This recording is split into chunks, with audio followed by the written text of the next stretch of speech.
said, I don't know. She goes, what is that? I said, that means Okay, I'd like to welcome everybody tonight to the Town of Hyde Park regular board meeting and workshop, Monday, April 14th. I'd like to call this meeting to order. Will please rise for the Pledge of Allegiance. I pledge allegiance to the flag of the United States of America and to the republic for which it stands, one nation, under God, indivisible, with liberty and justice for all. I'd like to say everybody did that well in unison.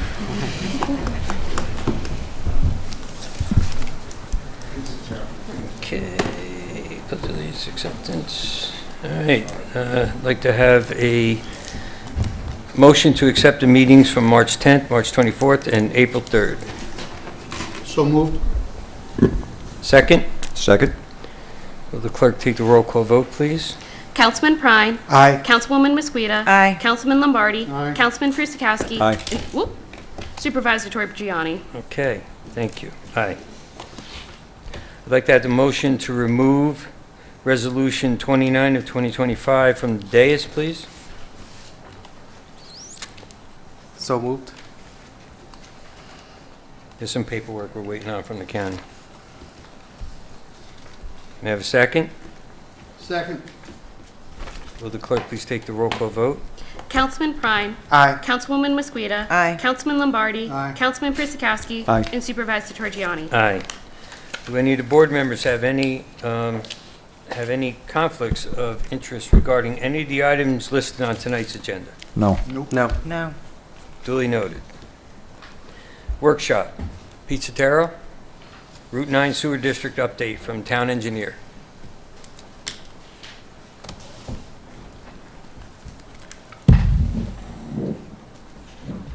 Just turn around and talk to the gentleman behind you.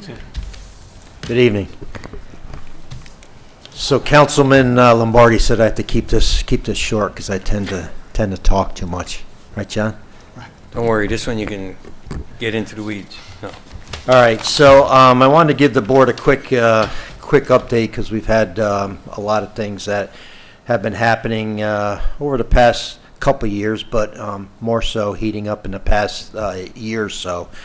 So just very, very quick history for some of the folks who weren't on, the town board before. Back in 2018, the town hired Delaware Engineering to look at the formation of a sewer district. And at that time, the sewer district was going to encompass just a little bit north of here from Linden Lane, Linden Lane, south to Terwilliger Road by Capola's. We were also going to build our own sewage treatment plant that was going to be located in Pinewoods Park by the Crum Elbow Creek. The town had obtained about $4.5 million in grants. We had several informational meetings here, well attended by the property owners. But the costs for the project were pretty high at that time, and the cost to each property owner, were high also. So some of the feedback that we had gotten was that, look, the costs are just too high for us to afford it. We had started to look at some other options, and then we had COVID hit. So basically everything came to a halt because obviously nobody knew what was going to happen with that. So over the past couple years, we've been working with Belfield to look at an alternative of bringing our sewage down to their treatment plant. They've got some excess capacity there. We had some very preliminary discussions with them. We got some preliminary numbers to tie into their plant for approximately 40,000 gallons a day for our system. We shortened up the district. It now goes from Pinewoods Road and Route 9 down to St. Andrews Road intersection. So as a result, we're able to pick up some additional properties that we weren't picking up before, down the area of where the Azarian Plaza is and some of the other commercial properties down there. Also looking at some of the residential lots off of Farm Lane. So the other thing that has come up, which is a very positive thing, is that the supervisor and I had a discussion a few months ago with New York State Environmental Facilities Corporation. They had reached out to us about potential financing opportunities. And we were very happy to find out that by changing our district, we're able to qualify for 0% interest on long-term financing. And that's, huge, because financing a sewer district, water district, you typically would finance it over a 30 or 40-year period. Some of the initial numbers that Delaware Engineering had run used a financing number of 4% interest rate, which is typical when you're doing a map plan and report. So now we're looking at 0% interest. So we've had some recent discussions with Delaware Engineering about retaining them again to relook at the new district using the 0% interest. We still have the $4.5 million in grants. We've been keeping them active, working with the various grant agencies. And so they have already run some numbers. I had some prior meetings. Don and I met with 4 or 5 of the larger property owners within the district. At that time, we did not know we had the 0% interest. That's something that just recently came up. So I wanted to update everybody that it looks like we're going to be moving ahead. We're not 100% sure that we're going to get to the end of forming a sewer district, but what we want to do is the same thing that we did back in 2019 and 2020, is to hold informational meetings with the property owners. So we've sent out letters to all the potential property owners. There's probably 50, 60 or so, just letting them know that hopefully in June we're going to have these informational meetings here, that we're going to be providing them with information as to what they would be paying on an annual basis. We're working with the Dutchess County Water and Wastewater Authority to get water use numbers for all the properties, because we're going to base the costs on water use. So we have gotten a proposal from Delaware that I looked at. I asked them to make some changes to it. Within the next week, I'm going to be sending it off to the town board. We're going to be looking to hold a special meeting, because we don't want to wait until your May meeting. We don't want to put this all on like tonight, because a lot of you don't really know what was some of the past, where we've been. So we want to give you a quick update, and then say that we're going to look to hold a special meeting soon, so we can get Delaware working on these updated numbers that we can get out to the property owners in advance. And it's key to have these meetings with the property owners before summer vacation starts. So we want to try to get this done in June. And the way that Delaware structured their proposal is that it's like a stepping stone process. Like, there's going to be X amount of fee to hold these informational meetings, work up like the numbers and such. Then if we get positive feedback from the informational meetings, to say, hey, look, these costs look okay, look, not everybody's going to be like in favor of it, but if it looks like, hey, a majority is going to be in favor of this, then we'd move to the next phase, which is developing the map plan and report, which is the mechanism that we need to form the sewer district. So then there'd be a separate cost for that.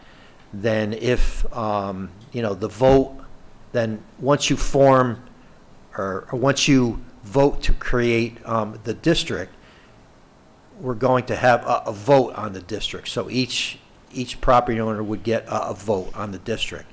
So if the vote passes, then there'd be the final step with taking the map plan and report, getting it approved through New York State Audit and Control. So Delaware has structured that in like a stepping stone process.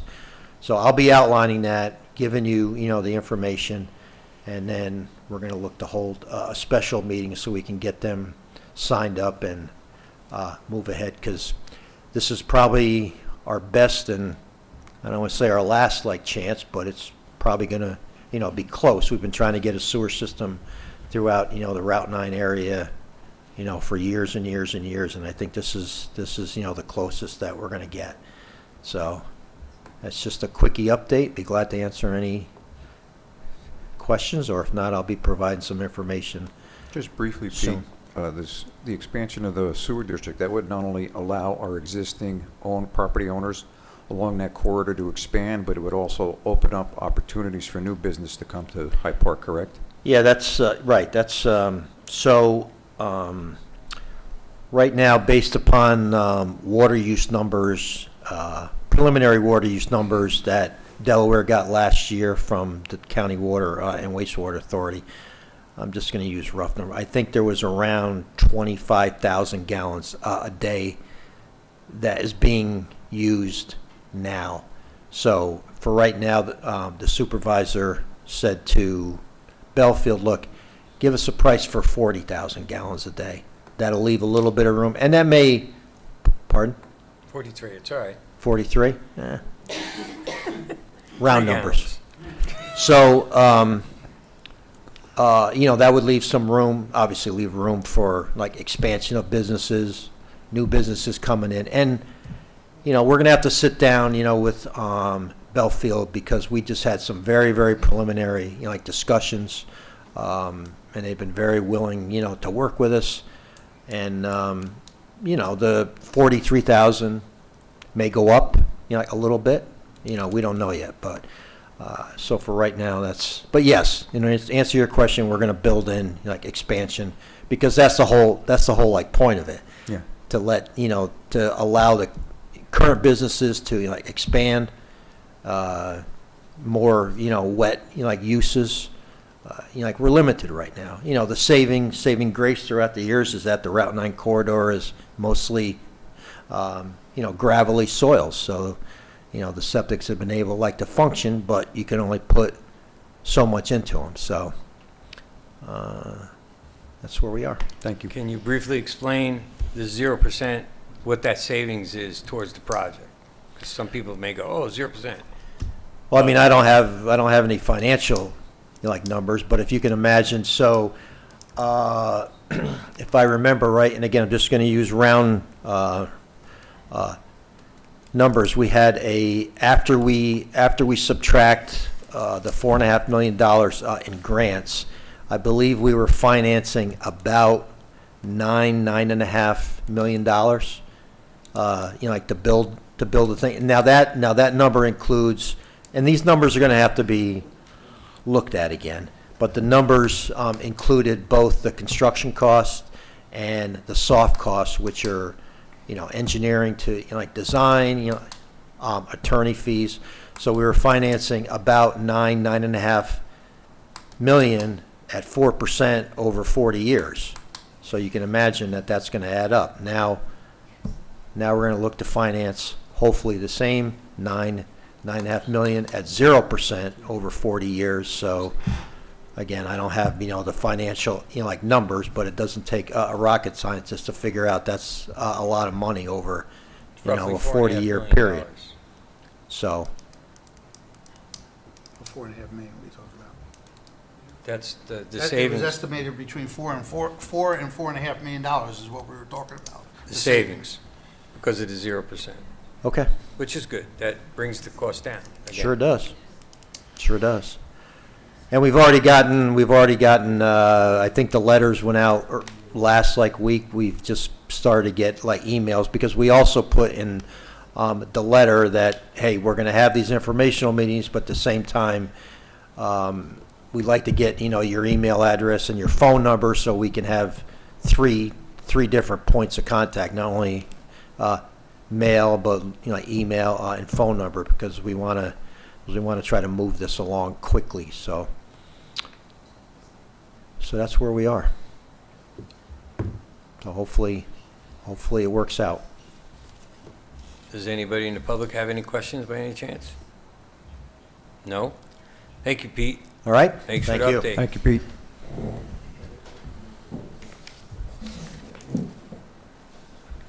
Shade Tree Chairman, Barbara.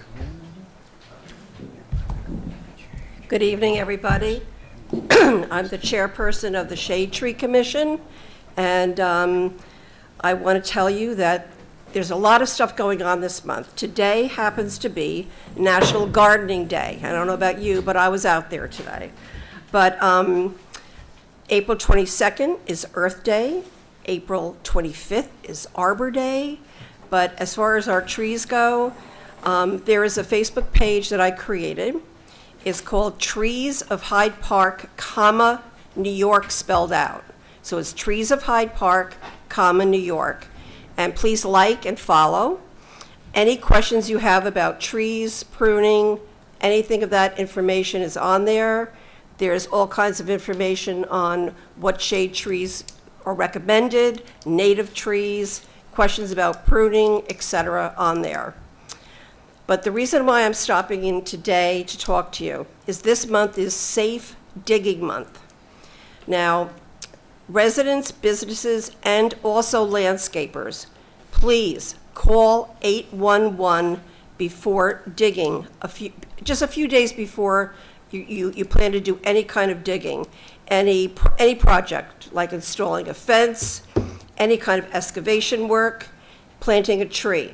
Because you might just be, let's just go a little down more, and you just hit your water supply. You just hit your gas line. No, really. So I've always said to people, it only takes a few days. I'm not even digging a bulb for you until you get it marked. Now, they do leave marks on the road. Howie knows this. They leave, horribly neon colors. But you can go to any hardware store and just get a black asphalt type spray paint and just spray paint over it. But please, when any kind of digging, just call 811, just like 911. They come out right away and they mark it. And it's good for you to know where your lines are. The other thing is, I just want to add, please certify your landscape, your garden, with the National Wildlife Federation, because when you do, you're automatically part of Hyde Park Garden Habitat. And the town of Hyde Park, thank you, Al, we're a part of the Monarch Pledge. We're doing more native garden beds around the property here and at Hackett Hill. And it's all about, doing things organically, not adding pesticides into our water supply, and doing things nicely. So any questions about trees, my email is gardenwithnature@live.com. gardenwithnature@live.com, and Facebook, Trees of Hyde Park, New York. Thank you very much, and any questions ever, just let me know. Oh, and if anybody's into trees and wants to join the commission, please just email me or let Cecilia or anyone here know. Thank you. Thank you, Thank you very Barbara. much. Okay, presentation of Caris Memory Care Center.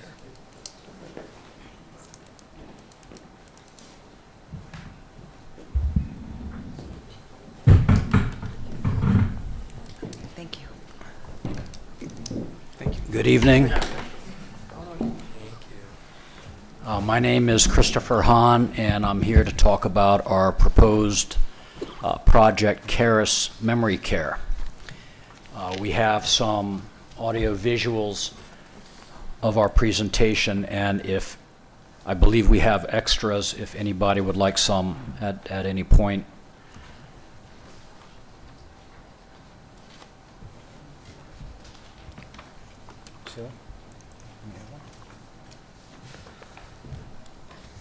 What you're looking at on this Town of Hyde Park presentation is a very quick overview of what we're about.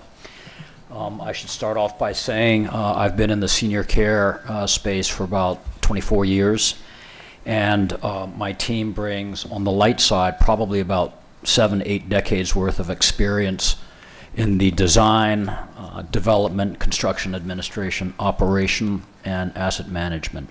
We are a small team, we're not a big corporate, and we pretty much wear A to Z, full spectrum capability. There isn't really much that happens inside of a memory care place that I'm not intimately familiar with. What we're proposing is a, how do I do this? Just move it down. The Caris Memory Care Platform is a unique concept. Offers about 27 beds for full-time, overnight, long-term persons with dementia. We think that we have improved significantly the senior care experience, not just for our guests, our residents, but also their families, staff, and as a result, the community at large.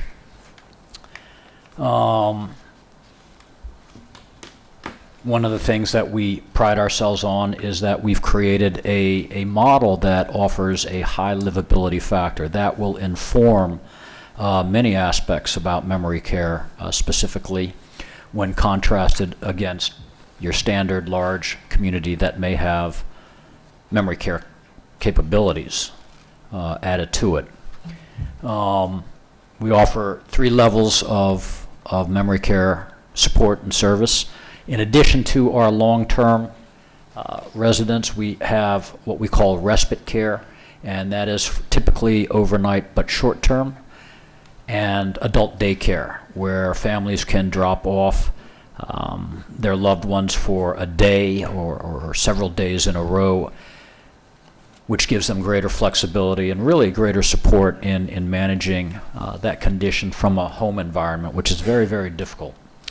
And we typically offer medication management, medication administration, and incontinence control as a standard list of features, for lack of a better word. But just backing up a minute, when we talk about memory care, I think it helps to put it in context. It is not really just another branch of the senior care spectrum. You will have come across independent living, assisted living, and skilled nursing.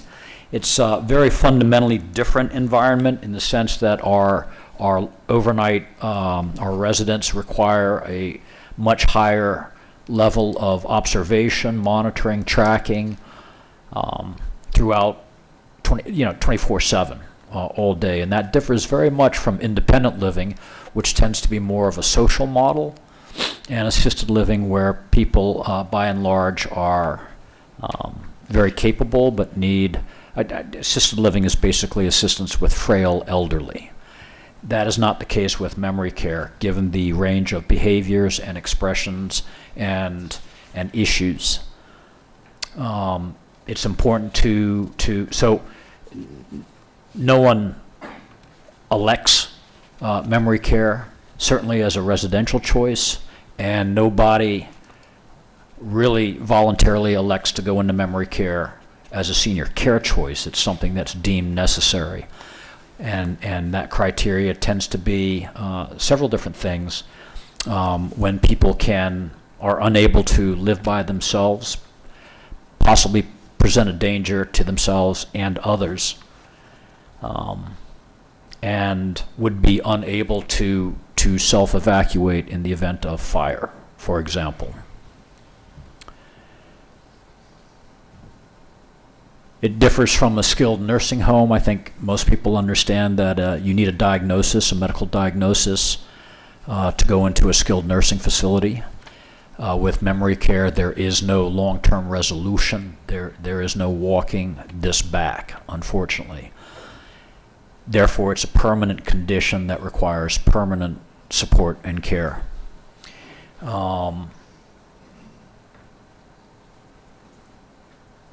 We don't, in light of this, we're not a free flow, a free range community. We have locked ingress and egress for resident safety. That's to prevent elopement. It's a controlled perimeter. We have fencing in all of our outdoor spaces. It's a restricted, controlled environment in that respect. Why we're really jazzed about what we're doing is it's a marked turn from what the industry has delivered and continues to deliver, which are large, kind of the resort model community geared towards independent living or assisted living consumers. With most likely you'll find an add-on memory care. There are several issues with that. First, from a design perspective, when we talk about dementia care, most residents have not lived in these kind of big institutional settings, oftentimes marked by double-sided corridors that are, in my estimation, poorly lit. That is not a design that intuitively maps with people's experience. And that's oftentimes what they have to fall back on when they do transition into memory care. And so our design is uniquely different. It has, and I can talk about some of these points in much greater detail. I don't want to take up too much time, but it's an open floor plan. It's accessible by all residents. We have guidance cues throughout our community. It's well lit, a lot of natural light. We also signal by having an open kitchen, which actually I think all of us here kind of navigate our days by meals, and when you get into these large communities, they oftentimes present a commercial kitchen, and that's segregated away from the community at large. And I think that robs people of something that's critical to their routine, critical to their sense of well-being and sense of comfort. Falling from that is a more natural and higher levels of engagement and interaction. That is critical to a higher level of care, that staff quality and staffing numbers. But when you have a concept that drives a lot of engagement, we build what's called institutional knowledge about our residents, about our people, whether they're there on daycare or respite care. And you can only have that through a high level of interaction, because that's what underpins a proactive care dynamic, right? So by keeping track and having a high-touch environment, we can address changes in condition, I think, far more proactively. And I think you're going to find, as a general rule, most facilities are doing that passively and reactively. That's a big difference in care quality. On our staffing side, we've revised kind of our labor framework. In addition to having the high base wage rate in the Hudson Valley, we are going to, I think it's the first, but we are going to schedule task rotations and bring people off what we call the front line. And we're going to cross-train our staff, rotate them, and our goal here is to create a much lower stressed environment for our staff, a much better trained staff, and a much more detuned environment in hopes of reducing turnover, which is something that plagues a lot of communities. And I just want to make this one point. When you have those issues, and it's very hard to hire people to do this job 365 days a year, you have to break up the landscape, and we think that's what we're going to do.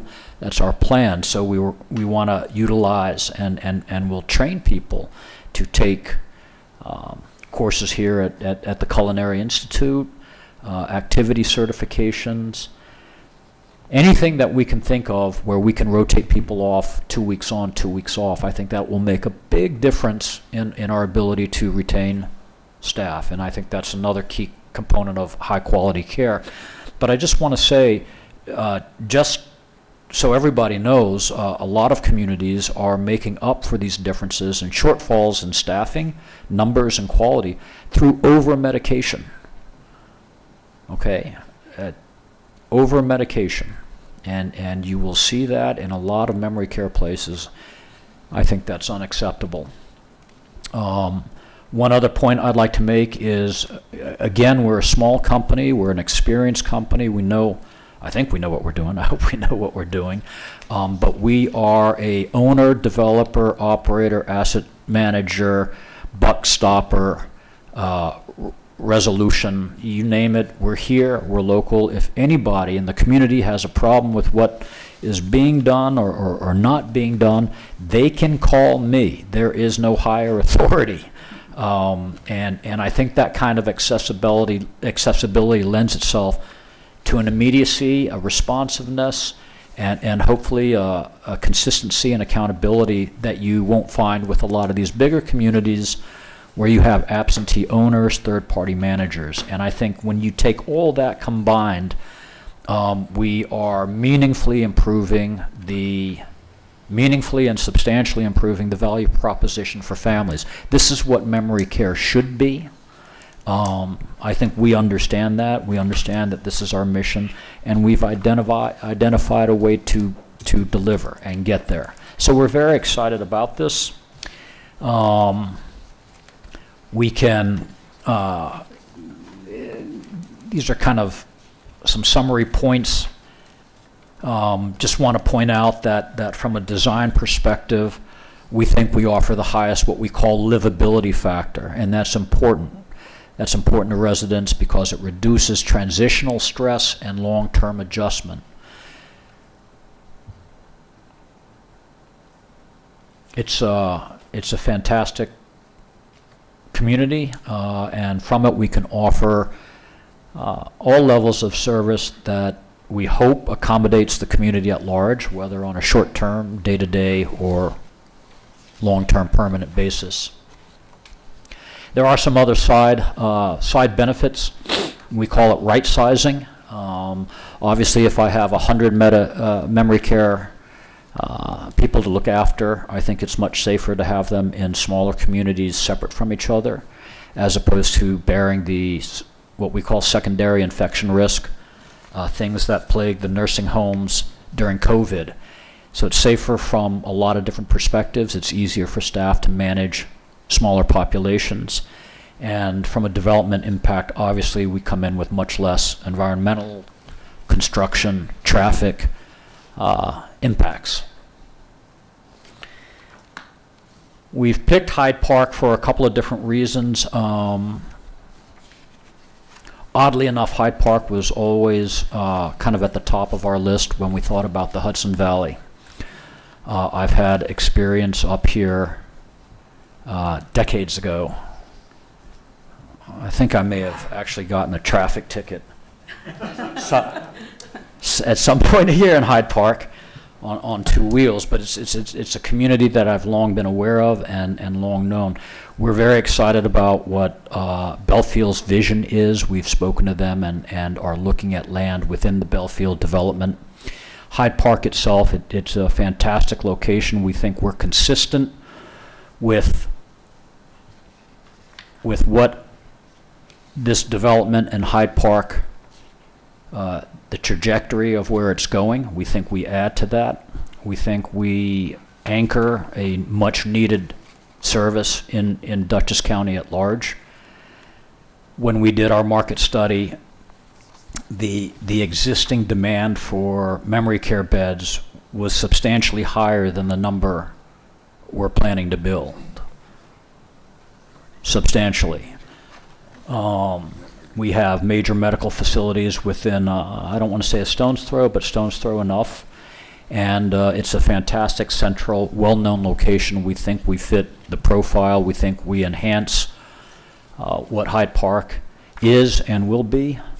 And as for the specific site at Belfield, we think we fit in with that mission very much seamlessly as well. So we would very much like to be part of this community. I think it has benefits from a market perspective, demand perspective as well. We are, given a role as an active member of this community. I think you guys would be proud to have us. We're proud to have us. And if anybody has any questions, I did make a mistake. I did not put a contact number on this handout, but I can leave some cards for anybody. I would absolutely welcome a chance to talk about this in greater detail. We also, just to round out, because everybody likes pictures, is there another page after this? There should be. The other document has just some renderings of kind of what our outdoor space is going to look like. That will be a fully enclosed courtyard. And we have a nice transition space that leads into it, which we are going to fashion as a faux outdoor, but bistro, a bistro, kind of a bistro concept. We're creating spaces throughout our community, which you will see on the floor plan, that create multiple destinations, we call it, for our residents, multiple destinations with multiple purposes. I think it's very hard to find the sheer number of common space that we have for a community our size. I just think that's unmatched.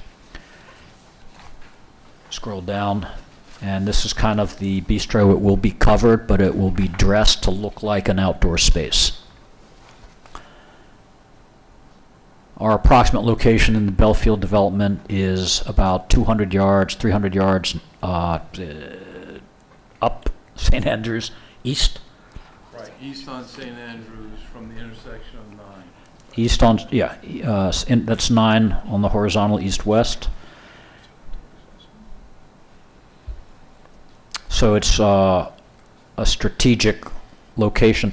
I don't know if you can see the detail on this, but just a few factors. All of our resident neighborhoods, they're all unique. None of them look the same. We like asymmetry. It's less confusing. We have common spaces on the long wing, common spaces in the central core, a common space on the outside perimeter as oriented to south. We have a grand lounge down there. We have a office, several offices, and several multi-purpose spaces which we will eventually designate. But we're trying to use all of our spaces for common participation. So, things like folding laundry, right? So we're going to have a functional, nice laundry room. That's a fantastic activity. I don't do enough of it. But we have spaces like that, a private dining room that families can meet, casual lounges, dining room, bistro, outdoor space, which we expect will provide about half the time people will actually wander out there. But it will be nicely appointed. We think that's a signature piece. There is a visible line of light that runs clear through north-south the building. One of my design rules is for people to never see an end at a hallway. They should always see outside. So we try to fracture this floor plan with as much natural light as possible. I think the reasons are obvious. Between food and circadian rhythm, people can't, they maintain what we call their dialogue with the seasons, with the day, with the time. These are cues that govern people's lives that are notched in our reptilian brainstem. They are things we don't lose, regardless of the state. And too many communities sever that from a resident's easy reach, and we think that's a crucial element. So we present a lower transitional hurdle for people, lower adjustment. We have exceptional programming space, multi-use space, common space. We would invite the community to stop by anytime, and especially if you have a parent or a relative. We enjoy that. That's something I've always encouraged in prior developments. So we're an active part of the community, and we have some other ideas as well that I think are not germane to, but certainly worthy of airtime eventually. But that's what we're about. That's why we like Hyde Park. We're very excited about this oh, there you go. Very excited about this project. There's more packed in here than meets the eye from a top-down view. So if anybody has further questions, I could give another in-depth presentation or just chat on the phone. I'm available. And I think maybe I'll say a few. Is this working? Maybe I'll just say a few words of why we're here tonight. As you can tell from Chris's presentation, this is not a use that is already in the community. And so we're working right now with the zoning administrator and with the town attorney's office to figure out just how this would fall, how it would be defined under zoning, how it would be processed. And certainly there's a lot of review that needs to take place, not only about the use itself, but planning board review, et cetera. So this is something that's being introduced to the community.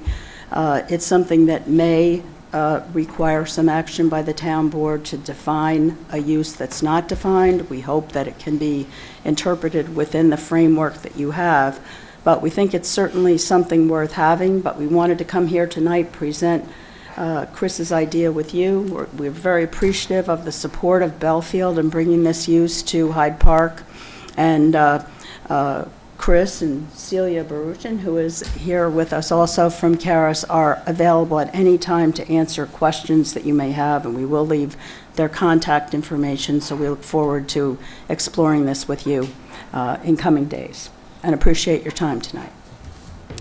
Thank you very much. So I got just a couple quick questions. I can't read off the map because Larry's always good at hiding all the numbers. How big a space is this? How many square feet is it? Our total footprint is around 12,500 square feet. And is these people that stay here, is that something that's covered by insurance, or is that paid out of pocket? Typically not. It's private pay. Most memory care will be private pay. Private pay. And in proximity of where you're putting this building, what's the closest development to it? Is that the 8-acre or 10-acre piece all the way up on the far corner? No, so the northwest corner is the 8-acre piece. This is east of that. So there's a little, it used to be where the... Is that dot kind of showing where Carol's Hot Dog puts her? Yes. No, past that, further east of that. Further east of that, right. This was the original location of the wastewater treatment plant. Gotcha.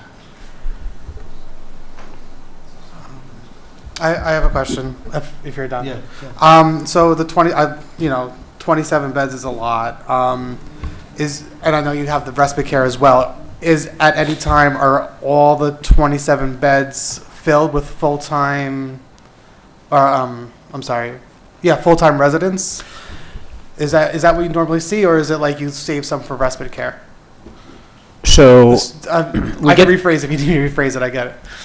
We get to 27 because some of our bedrooms are designed for double occupancy, and we do double occupancy primarily as a price concession to the community. It's normally cheaper and whatever. It's rarely we get two people, a couple. We can provide respite care. In order to provide respite care, you have to have a bed, obviously. So we're going to be limited on how many max license beds we have. There is the possibility, not sure if how kosher it is, but you can always license over your planned bed count in the event.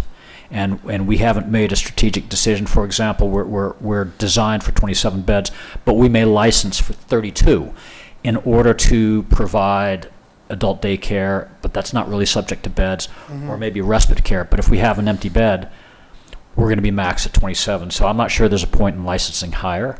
So I would say that we would offer respite care to the extent that we have a bed available. Okay. Daycare is separate. In the state of New York, that's a filing that one makes during licensing with Department of Health, and we have to be appropriately staffed and programmed. Theoretically, that means we can run a daycare capacity completely separate from bed capacity.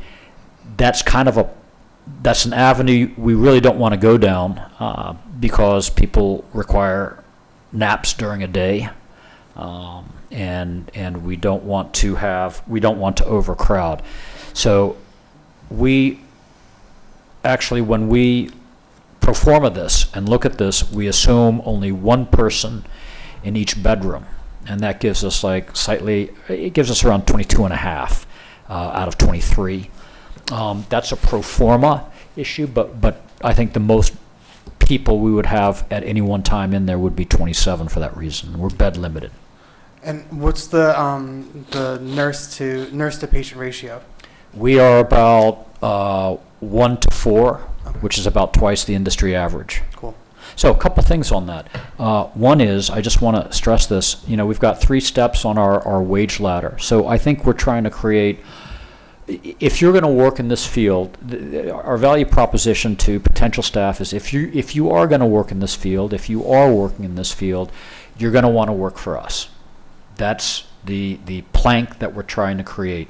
And we're getting there by not just base wage rates, but this cross-training, which I think is important. And that's something that we'll pay for. If somebody wants to come here to CIA and do a boot camp for a week, I would probably join them. It would be fantastic. And the staff rotation can't be talked about enough. I think that's critical to the well-being of our staff, in addition to just hopefully blunting the kind of high turnover and disinterest that plagues hiring from the get-go and is even worse in the day-to-day operations. So we're looking at and so in addition to that, we will have a senior, hopefully an LPN, in charge of shift A, and a lead care manager on our second shift. And overnight is probably where we're going to overnight with 2, which is, I think, robust enough. And that's where we'll do a lot of back of house functions and food prep for the next day and things like that. We are overstaffed. We have a swing worker that doesn't show up on our grid. And then we also have our executive director and executive operations manager supporting them. We're heavy. We're heavy on people. We're heavy on people intentionally. I appreciate that. Yeah. No, that's, and the other thing too is we're not just building in Hyde Park. When we came to the Hudson Valley, we wanted to do 3, if not 4. We're also up the road in Columbia County. And we think across the river in Orange County, but the point of that is that we'll have multiple people, multiple sources, where if the left flank gives away, we can plug that hole. We can, if need be. These locations you're talking about aren't developed yet, though? They're all raw land, correct. Okay, and where is your closest location now that's operational? This is a new concept. It's a rollout. This will be the first few projects. This will be the first year? Yes. And the people that are staying here, so it's I hate to say it, lock and key, but it's for security purposes. Absolutely. So they're not going to ever leave the premises? Leaving the premises is accompanied.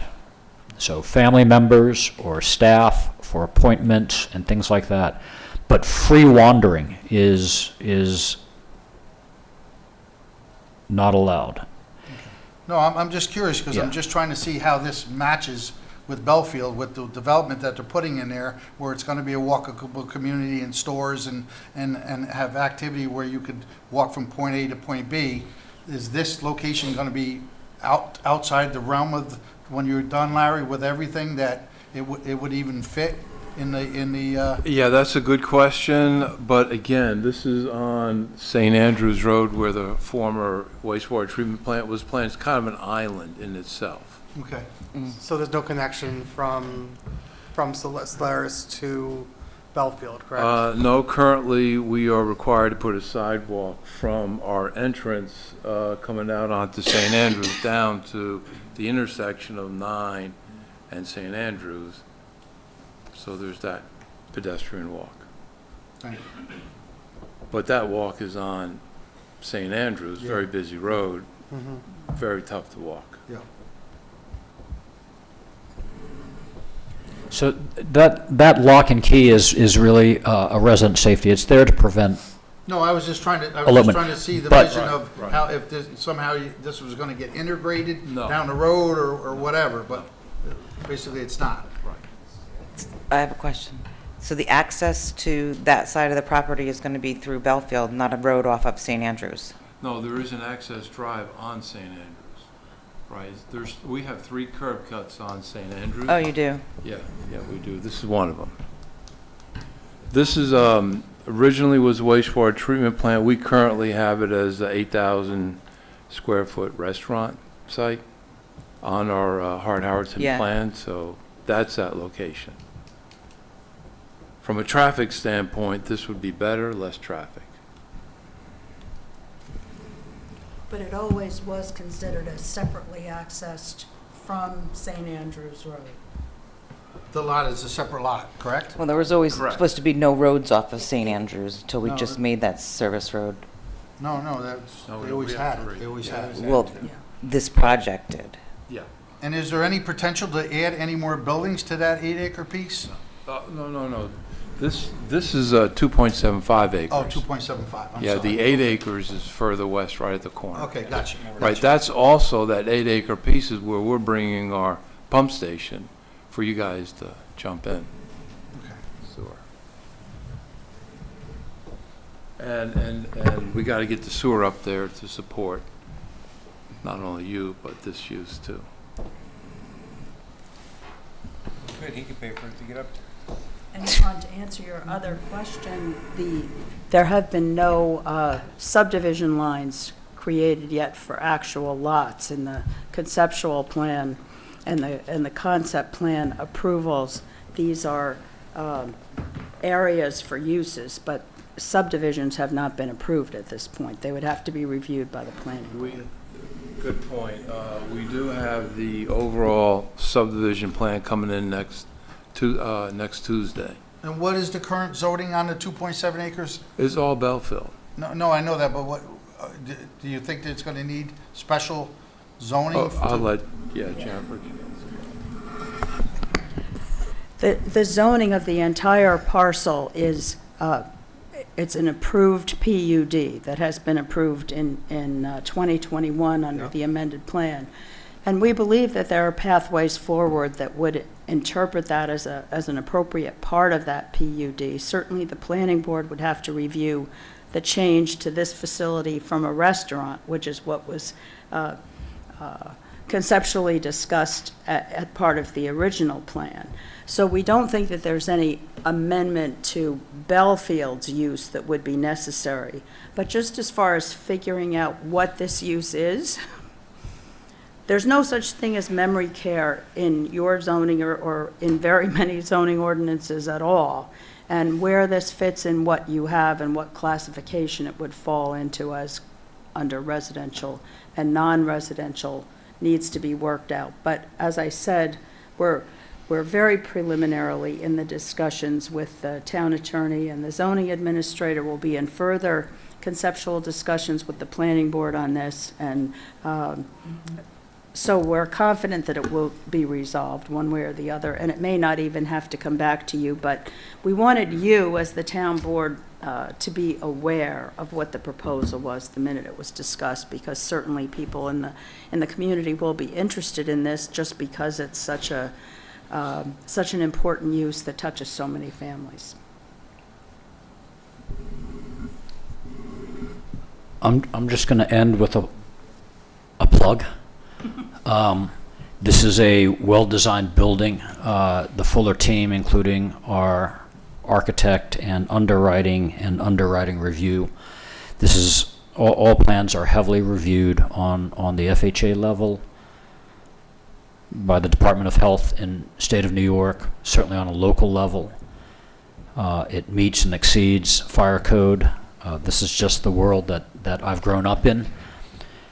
These are not, this is standard operating procedures for all the buildings that I've built before. It's a very controlled process, as is the construction. What I've done before and the underwriting protocol that we're taking it through provides for adequate inspection, completion, cost, all these things. So we have a well-experienced secondary team behind what we do, and we're a recognized quantity in the senior care world. We're recognized for having done several award-winning projects before. In fact, my last one was named Best of. Where? And that was in Austin, Texas. But I say that very carefully because I don't want anybody here to think that I'm a Texan. I just want to be clear. But it was named Best of Austin by Forbes magazine. This is a great project. This will be a great project. This project has caught the attention of several people in the industry, other underwriters, operators, investors. We have a group out of Albany, Hyde and Landy. They have a special advisory practice with the state legislature and a practice in senior care. And they told us this was the most exciting thing they've seen in the Hudson Valley in 3 decades. They are representing us with Department of Health, and our licensing heavy used to be the general counsel for the Department of Health, and that buy-in was based on the strength of what we're doing, the need, and our ability to bring it home. So that's my plug. It's a good project. I hope you guys want us. It's a great location. It would be a jewel. Thank you. Thank you very much. And any questions, don't hesitate to call. Thank you. Thank you. No, Thank thank you you, for your Chris. time. Thanks, Jennifer. Do you have your card, or if not, it's fine. I'll deal in when we're done? Or? Yeah, yeah.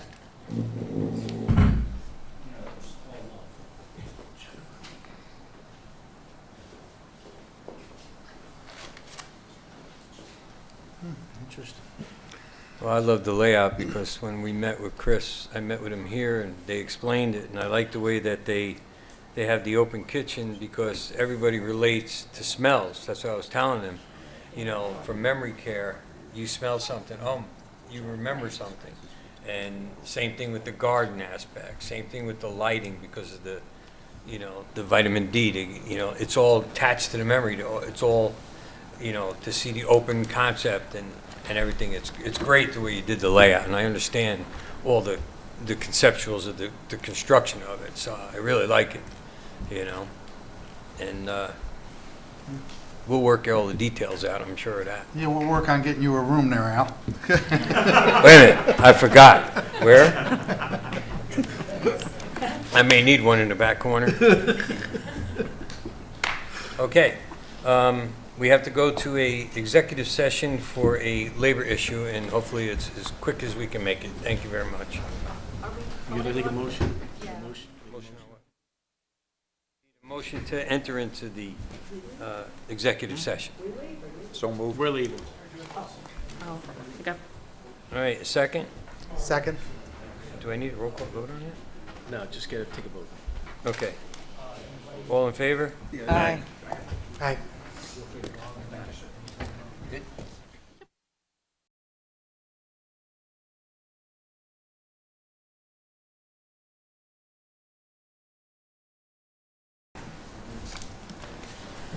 Okay.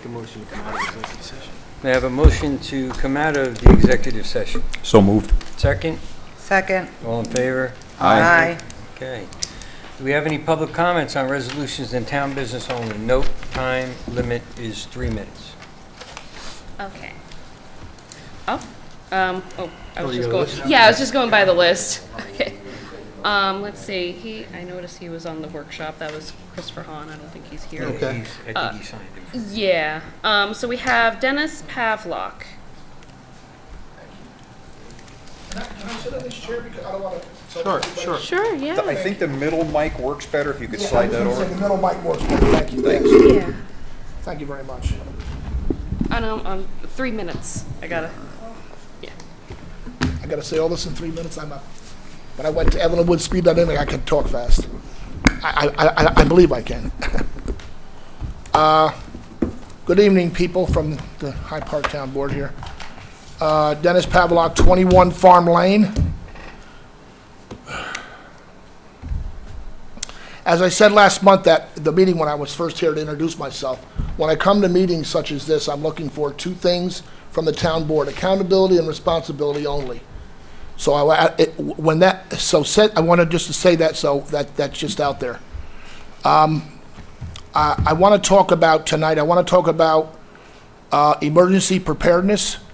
And I know every fire department up and down Route 9, as far south as City of Beacon and all the way up here, all the way up, our fire departments are professional as they are, and I don't have any problems with the fire departments or anything like that. I do want to talk about a perfect storm between City of Poughkeepsie and Hyde Park, which is in 5.6 miles of us, within 5.6 miles. And it's I don't know how many people know this or are aware of this, but when the commuter trains go to bed at night, the rails, they run dangerous chemicals at night on the rails, and if some of these rails go through your neighborhood and your communities, then you should take notice and try to help do something with this, because I've been saying these comments since September of 1999. It's 26 years coming up on this September. It'll be 26 years I've been saying these comments. And nobody likes to act, and everybody likes to react. That's what I find. I define 2 different kinds of people as what they are. So I did a little research, and the East Palestine, Ohio train wreck on February 3rd, 2023. It was a bad wheel bearing in the train, one of the train cars. It overheated, and it led to the derailment. And then the chemicals were released in the air and in the water. It took the firemen 1 hour to find out, what the train was carrying before they knew how to do with it, how to put the fire out and stop the spread of the poisonous chemicals in the air and in the water. And it was some of the chemicals that were carried were gas, ammonia, gas, acids, corrosives that were in the air and water as well. So some of these train cars. Go ahead. Thank you. Some of these train cars carry fertilizer, anhydrous ammonia, ethyl trichlorosilane, I can't pronounce a lot of this stuff, methanol, sulfuric acid, and chlorine. Fertilizer, it's very corrosive, it can cause environmental pollution right away. Anhydrous ammonia, it can cause severe burns and respiratory damage. Ethyl trichlorosilane highly reacts violently to water. Toxic, it can create burns, respiratory irritation. Methanol, it metabolizes into formic acid and damages the optic nerve in the eye. Strong sulfuric acid, strong corrosive, and it can cause blindness and death. And coke, not that you drink, it's used in making steel products. So I'm asking the town board to maybe, and I've had experience putting some of these mock drills together. I'd like to see the town start mock drills for a perfect storm that's only 5.6 miles away from us. That at any time it could happen. At night, overnight, and then to emergency response to get there. They're going to get there, but how long is going to take to put out what? And then how long is going to take the firemen to find out what the train car had in it, like East Palestine, Ohio. So now we're looking at probably 2 to 3 hours before we can decipher what was in the train car before we know how to handle it. And everyone I talked to in the city of Beacon about this, they gave me the ostrich approach, put their head in the sand and didn't want to hear it. So I'm hoping this board is receptive to starting mock drills and we can protect at least Hyde Park people and whatever else. So I also like to say that, like I said, I had some experience putting some of these. Microphone. Oh, I'm sorry. I had some experience putting some of these mock drills together, so if you need some assistance, let me know. I can get some departments together. I'm a fireman in City Beacon and 2 fire departments down there, and I can get some inclusion to help us do one or two with however you want to work it out, and it'd be great. Al, can I call you tomorrow? I got a questions I don't want to say tonight, but I want to call you tomorrow, if possible. So what we're going to do is, I appreciate you coming to the town board. We have Dutchess County Emergency Response. The county has a program by itself. We have Craig Elderkin with everybody from Danny Nichols, the whole crew from Roosevelt, Hyde Park. They do mock-ups for tractor trailer rollovers, some cars, you name it. The chief is here. Well, we could pass your information if you call Al tomorrow, give us your information. I think that we need you to be involved with the people that do this on an everyday. Absolutely, absolutely. And I don't know if they are doing it or aren't doing it. Just so you know, if I can say one more comment, I'm not going to say the person's name. I don't want to mention anybody's name, but I went to an emergency preparedness drill in the town of Fishkill last year, or maybe a while back. And the person that gave his emergency preparedness speech left this out of his speech. And when I said it, everybody's turning heads and said, so what are you talking about, Dennis? I said, when the commuter trains go to bed at night, this is what's on your rails overnight. These chemicals are on the rails overnight. And like I said, everybody south of me, when I was in the city of Beacon for my whole entire life, they gave me the ostrich approach. And I couldn't do anything about it. But I like to, but being that we're 5.6 miles, and that's where East Palestine, Ohio had it. It was the cloud, and the firemen, like I said, they didn't know what was in the train car until they had to wait an hour. By then, the water and the air, contamination, and then Point well taken. I just think if we plan to prepare, and I think we're better and well suited for it. Point well taken. So when you call Al tomorrow, Cecilia, get the contact information, and we'll pass it on to the fire guys and reach out to you. Thank you. Thank you very much for your time. Thanks, Thank you, Mr. Pavlik. We have Brian Lasher.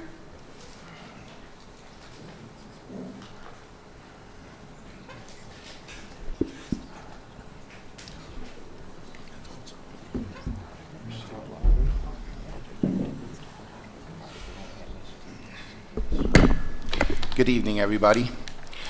My name is Brian Lasher, and I reside in Fall Creek Mobile Home Park at 79 East Dorsey Lane, Lot 37, which is next door to the well house that services the community. I've been a resident here since December 2000.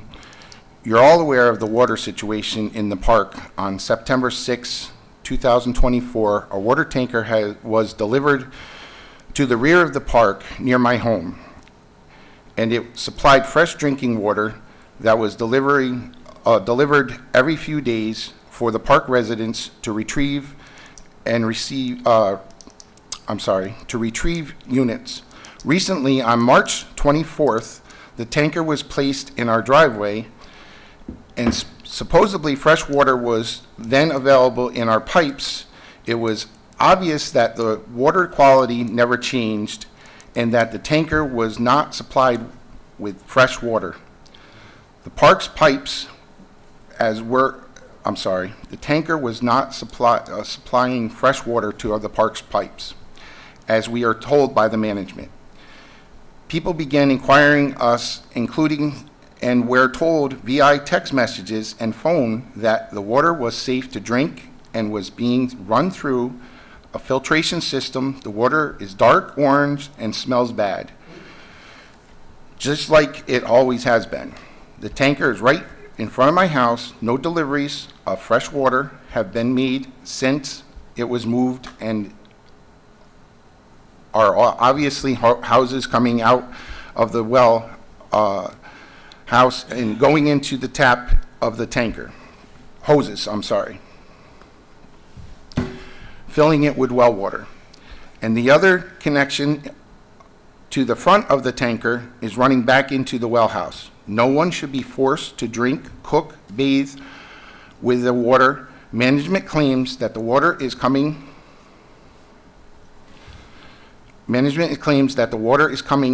out of the ground, running through the tanker, then back into the well house through a filtration system. That makes no sense, and the filtration systems are not functioning yet.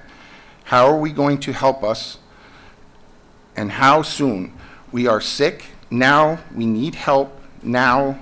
We can not access clean drinking water, cook with, bathe with.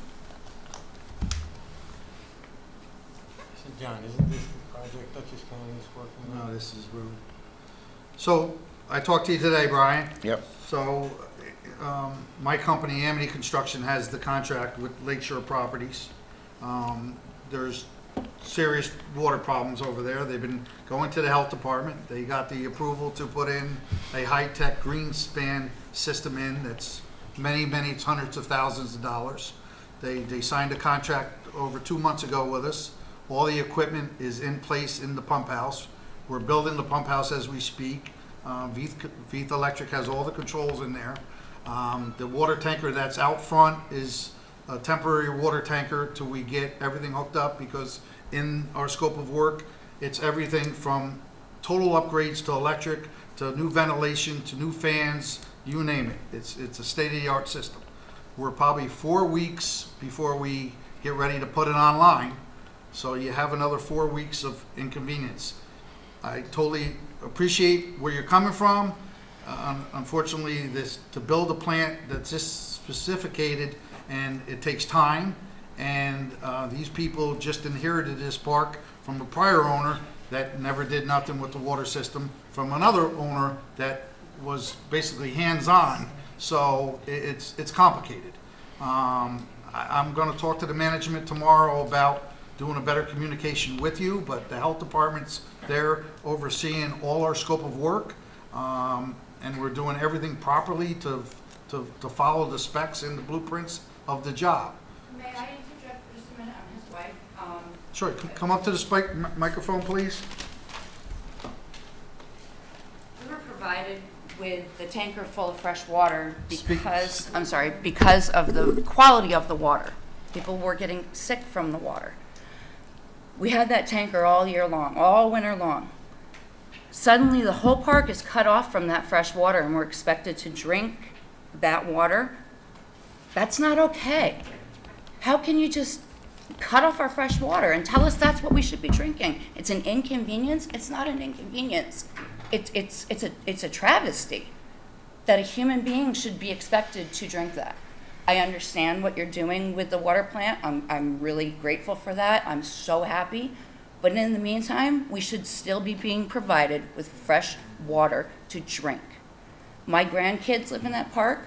They bathed in that water one time after we were told it was safe, and they were broken out from head to toe in a rash. We need help. We can't drink our water. And in a mobile home community, we're not rich people. We can't keep buying water every single day. It's not fair. And we need help from you guys. We've stood up for as long as we can. We've been fighting this for years. Please, we need fresh water for the next few weeks. So like I said, I will reach out to Lake Shore tomorrow through upper management. I'll call Lori Broomfield, she's the vice president, and I'll tell her that you came here and voiced your concerns. I don't know why Gabriel, the park manager, or Kim Tiger, or I don't know, I deal with 50 of them, but I don't know why somebody isn't helping you. But all I'm saying is tomorrow morning, I will make a couple phone calls and do the best I can, and that's all I can say for you. What about, we in the beginning, we were given a few cases of bottled water. The park should be providing at least that, I think, so that we have something fresh to eat and cook with, drink and cook with. I'm not arguing with you one bit. I will pass. But I know they're going to say no, Okay. because they keep lying to us. I mean, we have text messages where we've been told it's okay to drink it, it's safe. Yep. This is a big issue that they're going to just keep lying. Yep. Well, I'll do the best I can to Thank represent you. the town and on Please, behalf of thank you you. guys, because you're in my ward, or even if you weren't in my ward, that's what I would do, but I will pass Lot the of message people in that along. park. That's the best I can do. Well, talking to you today, and again, I appreciate everything you Very guys are much doing so. there. And I understand why you hooked the tanker up and stuff. I just don't understand why they never supplied us with another tanker so that we can have fresh water and told us that we're able to drink that water when we're not.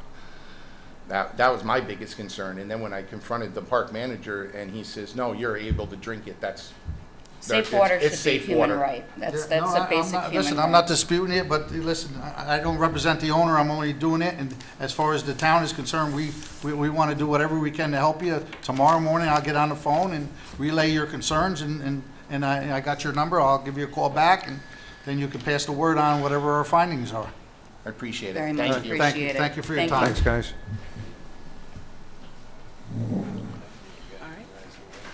We have John Schleppe.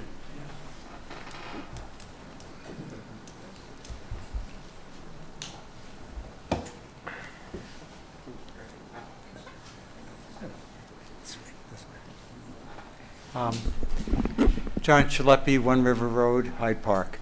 Thank you, your time's up. Thank you. I'm very pleased with what I heard Pete Sotero talk about, and I'm really happy that you guys have come to this point.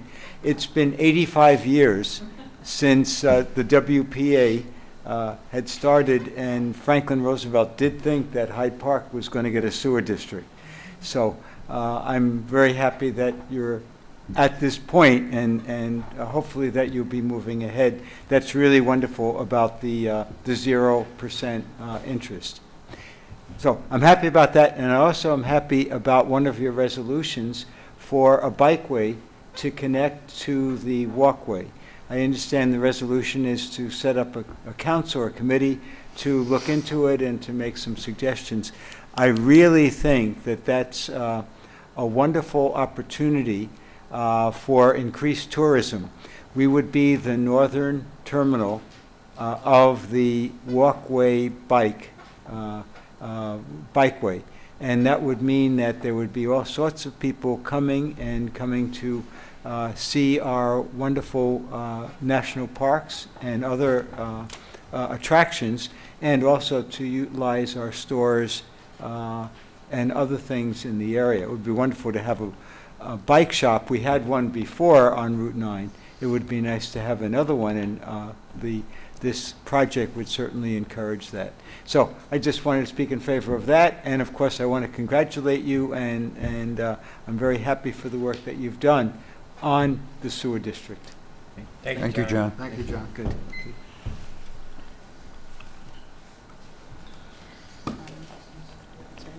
Would anybody else like to speak?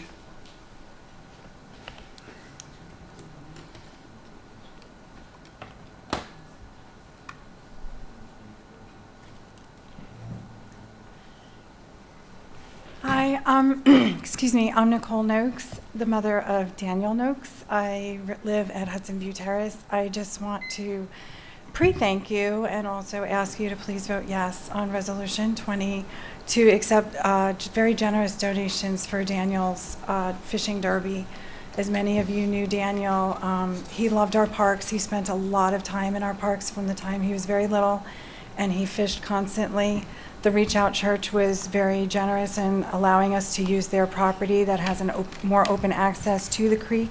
We will be stocking the creek with money that was already donated, and I just wanted to take the opportunity to say thank you in advance.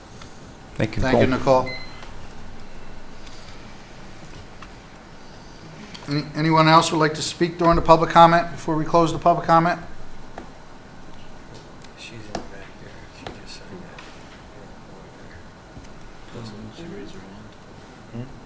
Okay.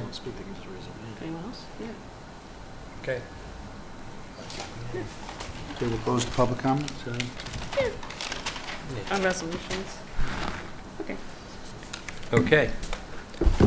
If no one else needs to speak, we'll move on to resolutions. Mark, you're up. Resolution 414-1 of 2025, resolution authorizing the Town of Hyde Park Town Board to reappoint Stella Collier to the Town of Hyde Park Board of Assessment Review. May I have a second, please? Second. Will the clerk take the roll call vote? Councilman Prine. Aye. Councilwoman Mosqueda. Aye. Councilman Lombardi. Aye. Councilman Prisakowski. Aye. And Supervisor Torgiani. Aye. Motion carried. Resolution 414-2 of 2025, resolution authorizing the Town of Hyde Park Town Board to approve the Town of Hyde Park Assessor Aide Deidre Primrose to attend the grievance day training located at the Dutchess County Farm Center on May 8th, 2025. May I have a second, please? Second.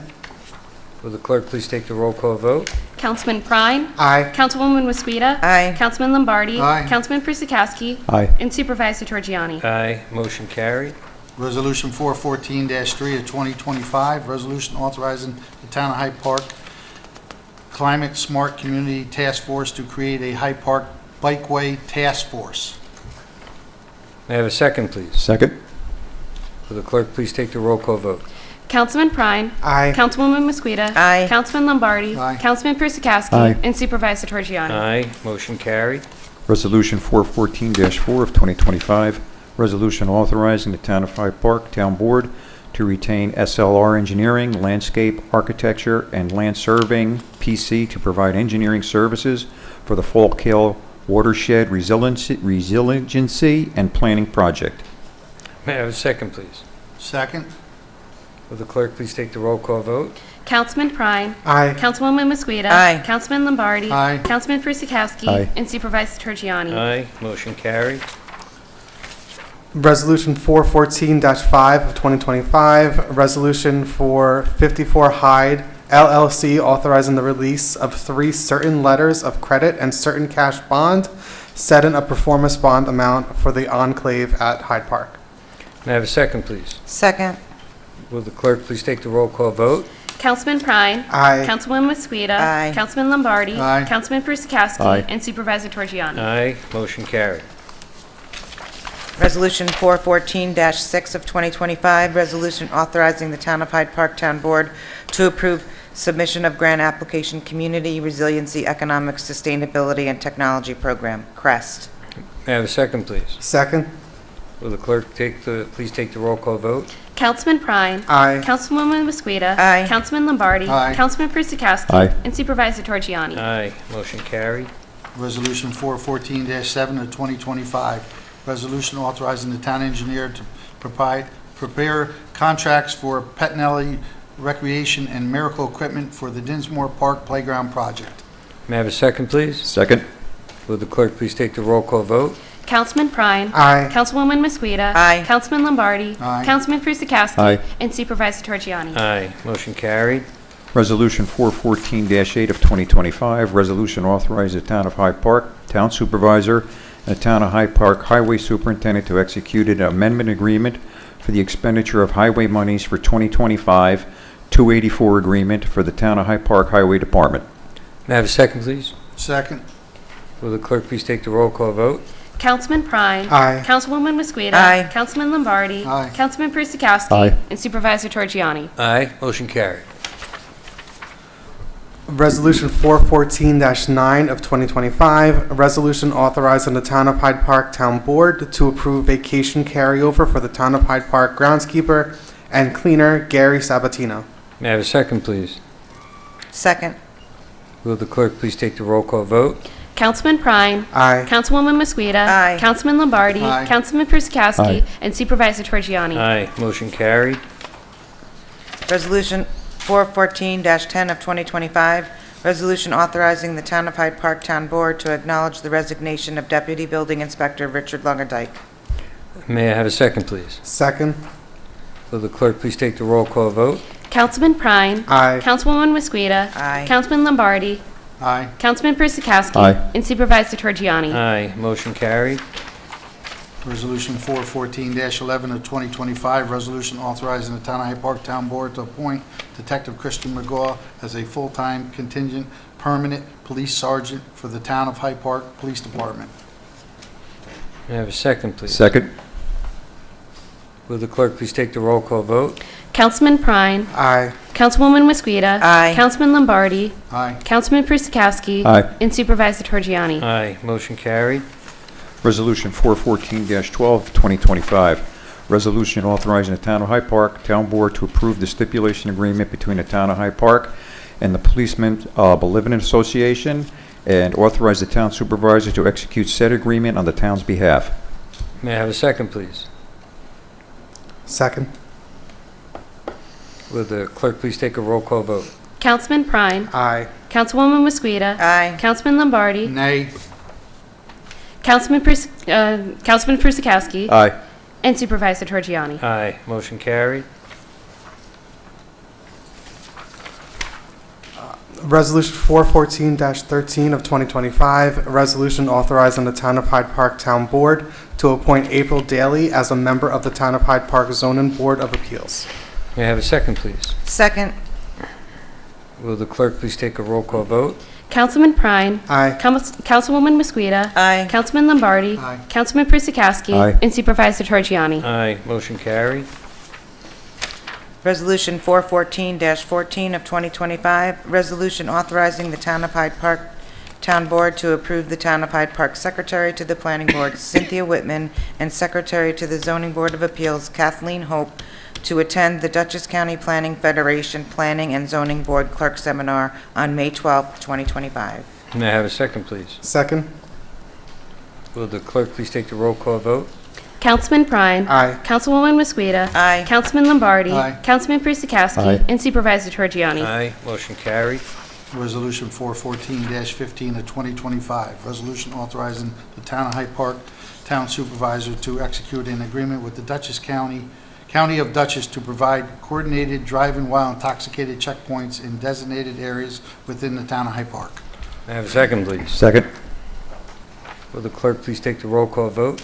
Councilman Prine. Aye. Councilwoman Mosqueda. Aye. Councilman Lombardi. Aye. Councilman Prisakowsky. Aye. And Supervisor Torgiani. Aye, motion carried. Resolution 414-16 of 2025, resolution authorizing the Town of Hyde Park Town Board to approve submission grant of application New York State Archives FY 25-26. May I have a second, please? Second. Will the clerk please take the roll call vote? Councilman Prine. Aye. Councilwoman Mosqueda. Aye. Councilman Lombardi. Aye. Councilman Prisakowsky. Aye. And Supervisor Torgiani. Aye, motion carried. Resolution 414-13 of 2025, a resolution authorizing the Town of Hyde Park Town Supervisor to submit the 2026 New York State Office of Children and Family Services Youth Development Grant through the Dutchess County Department of Community and Family Resources for the Town of Hyde Park Recreation Learn to Swim program. May I have a second, please? Second. Will the clerk please take the roll call vote? Councilman Prine. Aye. Councilwoman Mosqueda. Aye. Councilman Lombardi. Aye. Councilman Prusakowski. Aye. And Supervisor Torgiani. Aye, motion carried.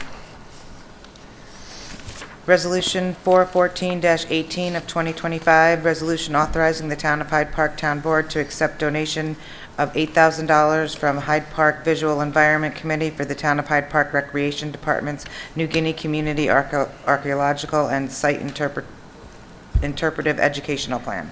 May I have a second, please? Second. Will the clerk please take the roll call vote? Councilman Prine. Aye. Councilwoman Mosqueda. Aye. Councilman Lombardi. Aye. Councilman Prusakowski. Aye. And Supervisor Torgiani. Aye, motion carried. Resolution 414-19 of 2025, resolution authorizing the Town of Hyde Park Town Board to accept donations from Rhinebeck Bank and the Hyde Park Knights of Columbus for the Town of Hyde Park Recreation Department's 2025 Music in the Park Series. May I have a second, please? Second. Will the clerk please take the roll call vote? Councilman Prine. Aye. Councilwoman Mosqueda. Aye. Councilman Lombardi. Aye. Councilman Prusakowski. Aye. And Supervisor Torgiani. Aye, motion carried. Resolution 414-20 of 2025, resolution authorizing the Town of Hyde Park Town Board to accept donations of $500 from McCabe, Coleman, Mendoza, and Patterson, PLLC, $500 from Claudio Cares Foundation, $100 from Nancy Gill, $100 from Christine Natazzi, $50 from Robert Pollard for the Town of Hyde Park Recreation Department's 2025 Daniel G. Noakes Fishing Derby. May I have a second, please? Second. Will the clerk please take the roll call vote? Councilman Prine. Aye. Councilwoman Mosqueda. Aye. Councilman Lombardi. Aye. Councilman Prusakowski. Aye. And Supervisor Torgiani. Aye, motion carried. Resolution 414-21 of 2025, resolution authorizing the Town of Hyde Park Town Board to appoint Felicia Kirschner-Meyer to the Town of Hyde Park Recreation Commission. May I have a second, please? Second. Will the clerk please take the roll call vote? Councilman Prine. Aye. Councilwoman Mosqueda. Aye. Councilman Lombardi. Aye. Councilman Prusakowski. Aye. And Supervisor Torgiani. Aye, motion carried. Resolution 414-22 of 2025, resolution authorizing the Town of Hyde Park Town Board to adopt the revised 2025 fee schedule for the Town of Hyde Park. May I have a second, please? Second. Will the clerk please take the roll call vote? Councilman Prine. Aye. Councilwoman Mosqueda. Aye. Councilman Lombardi. Aye. Councilman Prusakowski. Aye. And Supervisor Torgiani. Aye, motion carried. Resolution 414-23 of 2025, resolution to approve the 2025 biannual schedule for the Town of Hyde Park Town Board meetings for July to December. May I have a second, please? Second. Will the clerk please take the roll call vote? Councilman Prine. Aye. Councilwoman Mosqueda. Aye. Councilman Lombardi. Aye. Councilman Prusakowski. Aye. And Supervisor Torgiani. Aye, motion carried. Resolution 414-24 of 2025, resolution requesting the New York State Department of Transportation and Dutchess County Department of Public Works to lower the speed limit on East Dorsey Lane, County Route 40, within the Town of Hyde Park. May I have a second, please? Second. Will the clerk please take the roll call vote? Councilman Prine. Aye. Councilwoman Mosqueda. Aye. Councilman Lombardi. Aye. Councilman Prusakowski. Aye. And Supervisor Torgiani. Aye, motion carried. And if I'm not mistaken, Supervisor, that's a 10-mile-an-hour reduction, right, from 45 to 35? Correct. Okay. Resolution 414-25 of 2025, resolution authorizing the Town of Hyde Park Town Supervisor to provide Nunk-Pro-Tunk a letter of support for Anderson Center for Autism to request the amount of $1.06 million to purchase and install a new septic system as an integral part of construction of a new healthcare and training facility in Dellenwood Institute for Global Advances in Autism Spectrum Disorder Care. May I have a second, please? Second. Will the clerk please take the roll call vote? Councilman Prine. Aye. Councilwoman Mosqueda. Aye. Councilman Lombardi. Aye. Councilman Prusakowski. Aye. And Supervisor Torgiani. Motion carried. Aye. Resolution 414-26 of 2025, resolution authorizing the Town of Hyde Park Town Clerk to submit the standard workday and reporting resolution for 2025 as required by the New York State Controller in accordance with the New York State Retirement Systems requirements. May I have a second, please? Second. Will the clerk please take the roll call vote? Councilman Prine. Aye. Councilwoman Mosqueda. Aye. Councilman Lombardi. Aye. Councilman Persikowski. Aye. And Supervisor Torgiani. Aye, motion carried. Resolution 414-27 of 2025, resolution authorizing the Town of Hyde Park Town Board to close the Hyde Park Town Court office on Wednesday, May 7th, 2025, and the Hyde Park Town Hall offices on Tuesday, May 13th, 2025, for public records inventory. May I have a second, please? Second. Will the clerk please take the roll call vote? Councilman Prine. Aye. Councilwoman Mosqueda. Aye. Councilman Lombardi. Aye. Councilman Persikowski. Aye. And Supervisor Torgiani. Aye, motion carried. Resolution 414-28 of 2025, resolution authorizing the waiver of building permit fee for Rebuilding Together Dutchess County project. May I have a second, please? Second. Will the clerk please take the roll call vote? Councilman Prine. Aye. Councilwoman Mosqueda. Aye. Councilman Lombardi. Aye. Councilman Persikowski. Aye. And Supervisor Torgiani. Aye, motion carried.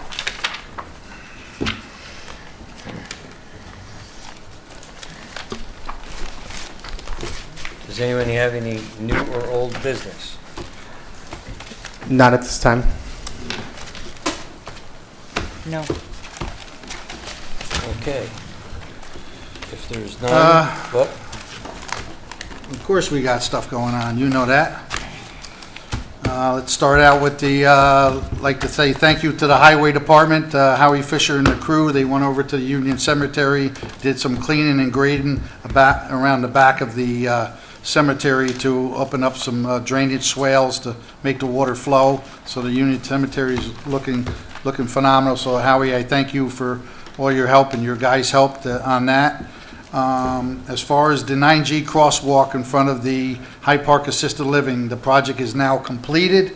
All the LED lights are up, the push buttons are up, the flashing billboards will be coming down in the next couple days. Everything is fully operational. So usually the rule of thumb is that, so that everybody knows, if somebody is in the walkway trying to cross, even if the lights aren't flashing, but usually the person pushes the button and the LED lights will flash, that the cars must stop. The pedestrian has the right of way. In the crosswalks that are a little farther to the north, down next to Dunkin' Donuts, that don't have the push buttons, if there is somebody in the walkway and you're coming with a car, you're expected to stop. The pedestrian has the walkway. So that project is fully completed. I'd like to thank Lance McMillan from the New York State DOT for installing the equipment and giving us all the equipment. I'd like to thank Sue Serino. I'd like to thank Baxter Construction for doing the sidewalk ramps and donating their scope of work. I'd like to thank Pete Sotero, and a special thank to the Hyde Park Supervisor for making that project go smoothly and get it to the finish line. That's a great task, and it's phenomenal. Thank you. Another thing that we're looking at, when we've been had a meeting out to the crosswalk, we met with Steve Gill down to the four-way intersection at Creek Road and East Dorsey Lane. The county is taking another look at them stop signs. We've been having a couple situations where it looks like the cars come down Dutchess Hill, and usually late at night or when it's fairly dark, and do not stop. It's fairly dark near that intersection. The county is reevaluating if they need to try to put a flashing lights prior to the stop sign or at the stop sign. They're taking a look at that to try to figure out how we can solve some of them accidents. Another request that we did over 5 years ago, that the people over on East Dorsey Lane have been requesting and calling to this day, is the speed limit on East Dorsey Lane is 45 miles an hour. As everybody knows, there's a lot of sharp bends, and there's a lot of pre-existing non-conforming houses with small, narrow driveways where the people are forced to back out because they can't pull in their driveway, turn around the back of their yards and come back out. So with the excessive speed, or at 45 miles an hour, people are really frustrated because cars are running people's mailboxes over, hitting cars. It's been an ongoing problem, and when this administration first came in over 4 years ago, we put a request in to the county and the state, and we were denied the reduce in speed limit. So we're going to try it again, because we firmly believe as a board that the speed limit is too excessive. At 45-mile-an-hour speed, you know what that means. The people are coming around them sharp bends going 55. So we passed that resolution tonight, so we'll see where that takes us.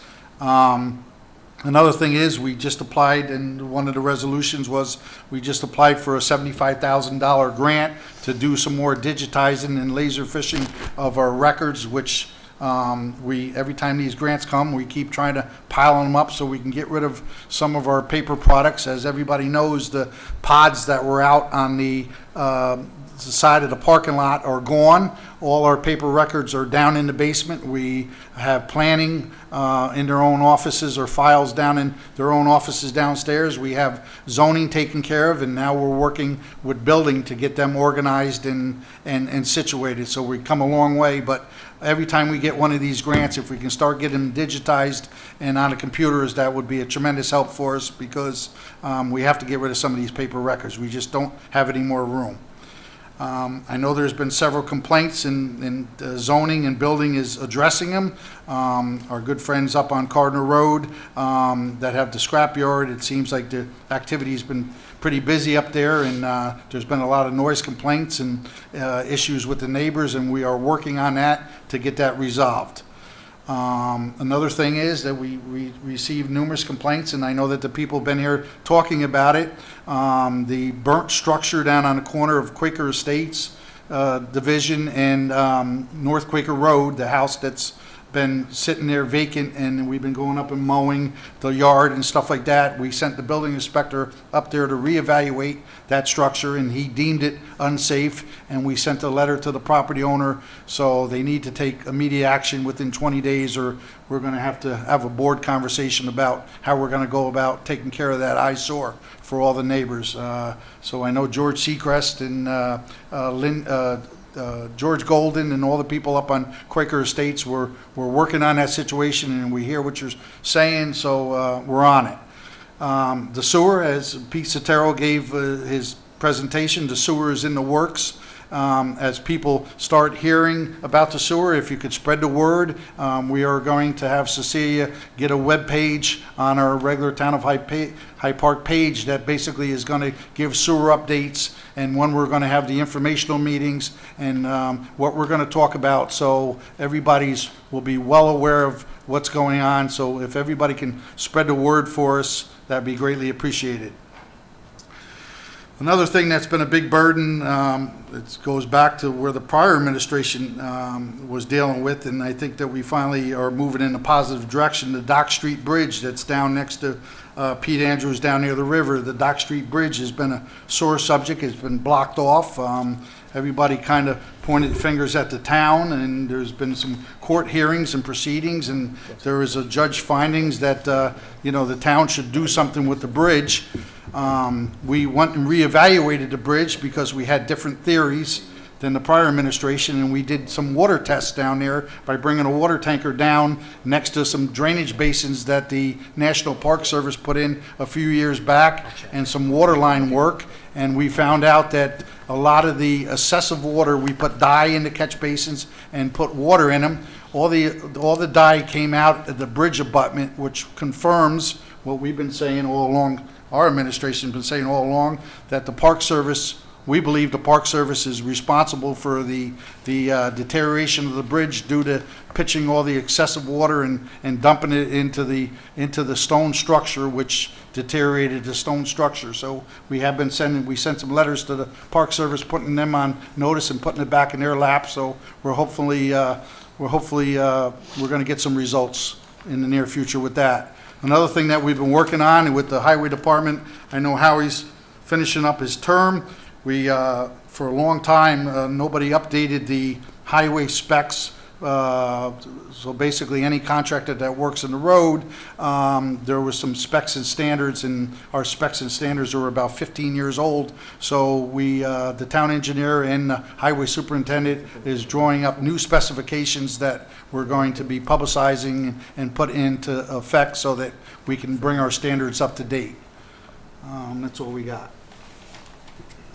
Anyone else? Good? Good? Okay. We have a motion to adjourn.